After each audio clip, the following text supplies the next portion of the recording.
Notre secours est dans le nom du Seigneur qui a fait le ciel et la terre. Viens, Esprit Saint, viens par la puissante intercession du cœur immaculé de Marie, ton épouse bien-aimée. Mon Jésus, je te supplie de percer mes oreilles de tes épines pour que je n'entende que ta voix. Perce mes yeux que je ne puisse voir que toi. Remplis ma bouche de tes épines pour que ma langue puisse être muette à tout ce qui pourrait t'offenser et soit toujours libre de te louer et de te bénir. Ô Jésus, mon roi, entoure-moi d'épines, que ces épines me gardent, me défendent et fassent que je sois totalement dévouée. Bonjour tout le monde, j'espère que vous allez bien. La dernière fois, on avait lu 2 textes et exceptionnellement aujourd'hui, je voudrais qu'on relise et qu'on s'arrête sur le 2e texte. Donc je vous rappelle, on est toujours dans le tome 1 du livre du ciel et pour la version de Rassemblement à son image, on est rendu à la page 80. Jésus poursuivit. Je veux que tu te conformes parfaitement à ma volonté, afin que ta volonté soit fondue dans la mienne. Un détachement absolu de tout, au point que je veux que tout ce qui est terrestre, tu le considères comme du fumier et de la pourriture, ce qu'on a horreur de regarder, et cela parce que les choses terrestres, même si on n'y était pas attaché, rien qu'en les ayant autour de soi et en les regardant, elles font de l'ombre aux choses célestes et t'empêchent de réaliser ce mariage mystique que je t'ai promis. De plus, je veux que comme j'ai été pauvre, tu m'imites dans la pauvreté. Tu dois te considérer dans ce lit comme une pauvre femme. Les pauvres se contentent de tout ce qu'ils ont et me remercient d'abord et ensuite leur bienfaiteur. Ainsi, toi, contente-toi de tout ce qui t'est donné, sans demander ceci ou cela qui pourrait être un obstacle dans ton esprit, mais avec une sainte indifférence, sans penser si c'est bon ou mauvais, et soumets-toi à la volonté des autres. Ce texte, il est vraiment absolu, il est vraiment radical. Et je ne sais pas qui d'entre nous est arrivé à cet état de détachement absolu dont parle Jésus. Mais moi, en tout cas, j'y suis pas, et même j'y suis pas du tout. Mais si vous êtes comme moi, que vous y êtes pas, eh bien, s'il vous plaît, ne nous décourageons pas. Et disons-nous toujours que la vie spirituelle est un chemin de croissance. Voilà, le but c'est de grandir et on va pas demander à un bébé ce qu'on demanderait à un adulte.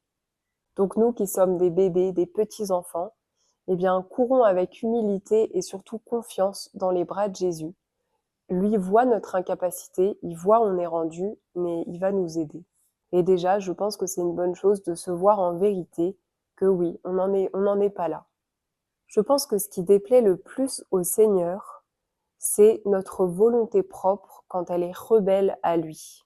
Toutes les fois où on met la volonté du Seigneur à mort pour faire notre propre volonté, et notre volonté propre, on va pas se mentir, c'est notre ennemi numéro 1, parce que c'est lui qui est à l'origine de nos orgueils, de notre égocentrisme, de nos jugements, de nos médisances, bref, de tout ce qui est mauvais en nous. Et dans nos premiers pas, je pense qu'il est bon de diagnostiquer la maladie de notre volonté humaine. Et on voit bien que cette volonté propre, rebelle, insupportable, elle se niche partout. Même dans les actes bons, les actes saints, même dans les jeûnes, dans les sacrements, dans les pénitences qu'on peut faire, bien souvent, on s'aperçoit que on se recherche et on y mêle notre grain d'orgueil, notre grain d'égocentrisme, etc. Donc je pense qu'avant de faire de grandes pénitences et de grandes mortifications, juste cibler notre volonté propre et la combattre. Ça déjà, c'est énorme et je pense que ça plaît davantage au Seigneur. Mais comment la combattre, cette volonté propre? Eh bien aujourd'hui, je vous propose qu'on se mette à l'école de Saint Louis-Marie Grignon de Montfort. Le premier texte que je vais vous lire est un extrait de son traité « L'amour de la sagesse éternelle ». Afin que la mortification extérieure et volontaire soit bonne, il faut nécessairement la joindre avec la mortification du jugement et de la volonté par la sainte obéissance. Parce que sans cette obéissance, toute mortification est souillée de la volonté propre et souvent plus agréable au démon qu'à Dieu. Et le deuxième passage que je vais vous partager est extrait de la règle primitive de la sagesse. Donc c'est la sagesse qui parle. Renoncez donc, ma fille, au plaisir des sens, quoiqu'ils soient innocents. Mortifiez vos yeux en les privant de voir des choses dangereuses ou curieuses et en les tenant modestement baissés. Mortifiez vos oreilles des discours mauvais, vains et inutiles.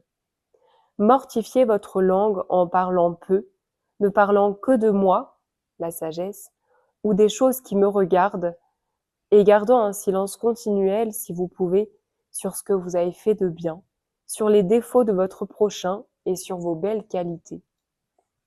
Mortifiez vos mains des gestes superflus et immodestes, tenant les mains arrêtées ou en faisant peu de mouvements quand vous parlez à quelqu'un. Mortifiez tout votre corps en travaillant par pénitence et en souffrant les injures des saisons et les différentes maladies qui attaquent le corps. En fait, je suis tombée un peu par hasard sur ce texte ce matin et je le trouvais très intéressant parce que ça nous donne une idée de quoi on peut se mortifier au quotidien et que cette mortification-là ne pourra jamais déplaire au Seigneur puisque c'est se mortifier de nous et de notre volonté humaine. Se mortifier en fait du mal qu'il y a en nous, se mortifier des mauvaises paroles, des jugements, des critiques, des médisances, des paroles superflues et inutiles, des gros mots, des injures, tout ça. Eh bien parfois ça peut coûter encore plus que jeûner pendant 40 jours ou de rester devant le Saint-Sacrement pendant 3 heures.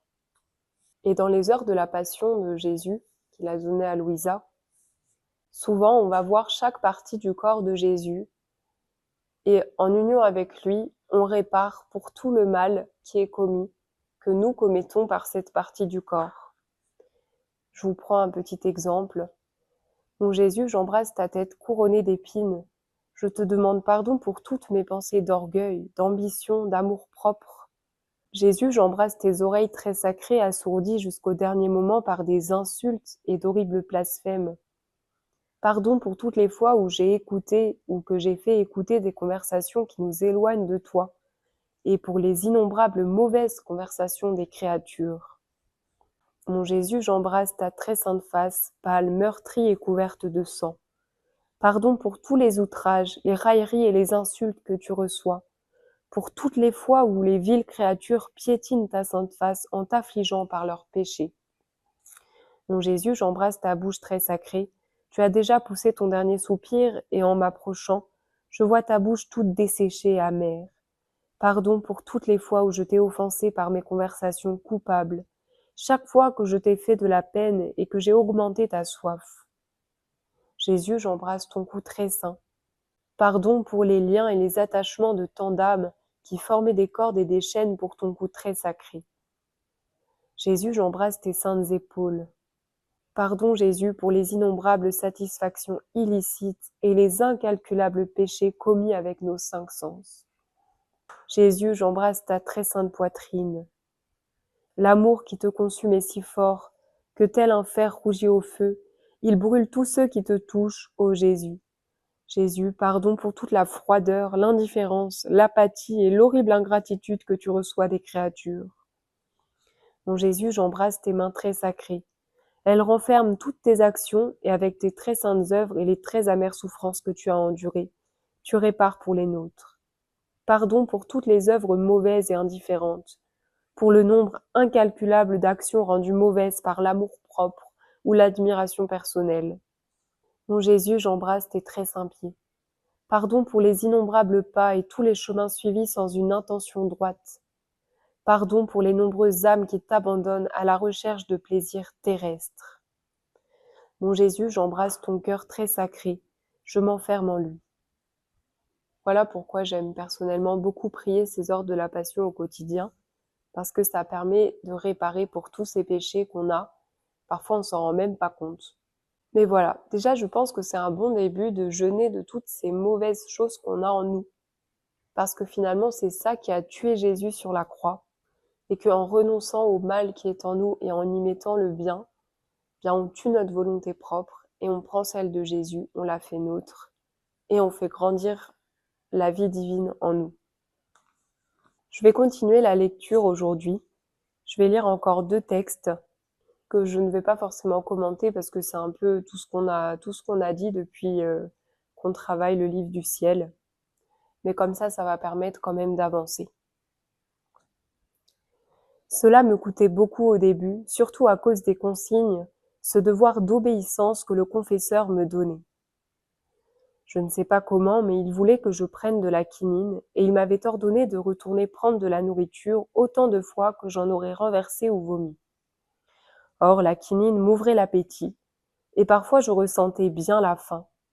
Je prenais la nourriture et dès que je l'avais prise, et parfois même en la prenant, prise de spasmes continuels, je la vomissais et je restais avec la même faim qu'auparavant. La pauvreté dont Jésus avait parlé m'empêchait de demander quoi que ce soit, et j'avais moi-même honte de demander. Je me disais, que va dire la famille? Elle a vomi et maintenant elle veut manger. S'il me donne quelque chose, je le prends, sinon le Seigneur y pensera. Le temps passait ainsi, heureuse de pouvoir offrir quelque chose à mon cher Jésus. Cependant, cela ne dura pas longtemps, mais environ 4 mois. Un jour, notre Seigneur me dit « Répète ma demande. Je ne veux pas que tu prennes de quinine, ni que tu prennes aussi souvent de la nourriture. Dis-lui que je lui donnerai un signe. » Comme le confesseur venait, je le lui répétai, et il me répondit « Pour ne pas montrer de singularité, je veux désormais que tu ne prennes de la nourriture qu'une seule fois par jour. » Et il suspendit aussi la quinine. De cette façon, je me fis plus calme, et ma faim passa, mais les vomissements ne cessèrent pas. Chaque jour, la seule fois que je prenais de la nourriture, j'étais contrainte de la rendre. Le Seigneur me disait parfois de demander l'autorisation de ne pas manger, mais jamais le confesseur ne m'y autorisa. Il me disait « Tu peux vomir, c'est une autre mortification. » Mais quand j'en parlais au Seigneur, il me répondait « Je veux que tu poses la question, mais avec une sainte indifférence. Je veux que tu t'en tiennes à ce que l'obéissance te dicte. » Et je continuais ainsi. Quand environ 40 jours se fut écoulés, ce que j'avais estimé valoir le pour un certain temps dont Jésus avait parlé et dont j'avais informé le confesseur, les souffrances continuèrent à me surprendre tous les jours et le confesseur était encore obligé de venir chaque jour. Alors il commença à réclamer que cet état cesse et ajoutait même que si je tombais dans les souffrances, il ne viendrait plus. Pour ma part, je me sentais toute disposée à lui obéir, surtout où mon corps n'en pouvait plus d'être constamment dans ce lit, qui, si beau qu'il fût, n'était toujours qu'un lit. Devoir se soumettre à tout le monde, même dans les choses les plus répugnantes et les plus nécessaires à la nature, et être obligé de les dire aux autres, est un véritable sacrifice. La nature remplit donc son devoir, et je fus toute consolée de sentir que son obéissance était offerte. Mon âme était prête à l'obéissance et prête à rester au lit, si le Seigneur le voulait ainsi, parce que j'avais commencé à expérimenter combien il avait été bon pour moi, et que la vraie résignation sait changer la nature des choses et transformer l'amertume en douceur. Quand le confesseur ordonna que je ne reste plus au lit, je commençai à résister au Seigneur. « Que veux-tu de moi ? Je ne peux pas parce que je n'ai plus la permission. Si toi tu le veux, dis-le au confesseur, et alors je pourrai faire ce que tu désires. » Et je passai toute la nuit à m'opposer au Seigneur. Lorsqu'il vint me voir, je lui dis « Mon cher Jésus, prends patience avec moi, car je n'ai pas la permission de prendre part à tes souffrances. » Au petit matin, je me sentais libérée de mes souffrances, lorsque Jésus vint en un instant m'attirer à lui, sans que je puisse résister. Je perdais connaissance et me trouvais si étroitement liée à Jésus que je ne pouvais m'en détacher. Ainsi, auprès de lui, je me sentais annihilée. Je rougissais de honte de lui avoir résisté toute la nuit. « Saint époux, pardonne-moi, c'est le confesseur qui l'a voulu ainsi. » Et lui me répondait « N'aie pas peur quand c'est par obéissance, je ne me sens pas offensée. Viens, viens à moi aujourd'hui, c'est le jour de l'an et je veux te donner les étrennes. » Il est vrai que c'était le matin du 1er de l'an. Ainsi il approcha ses lèvres des miennes et versa un lait très sucré, m'embrassa, et prenant un anneau de son côté me dit « Aujourd'hui, je veux te montrer l'anneau que je t'ai préparé pour quand je t'épouserai. » Puis il me dit « Dis au confesseur que c'est mon désir que tu restes au lit, et pour preuve de qui je suis, dis-lui qu'il y a une guerre entre l'Italie et l'Afrique, et que s'il te donne la permission de continuer à souffrir, je ferai en sorte que les deux parties se réconcilient. Tandis qu'il parlait encore, je me sentis entourée d'un vêtement de souffrance dont je ne pouvais me libérer seule. Je me demandais ce que dirait le confesseur si je n'étais plus capable de me libérer moi-même. Le lait que Jésus avait versé en moi me donnait un tel amour pour lui que je me languissais.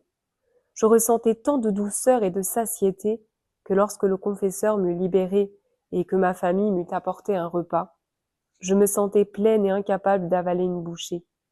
Pourtant, par obéissance, j'en pris une bouchée et la rendis aussitôt, mélangée avec le lait que Jésus m'avait donné.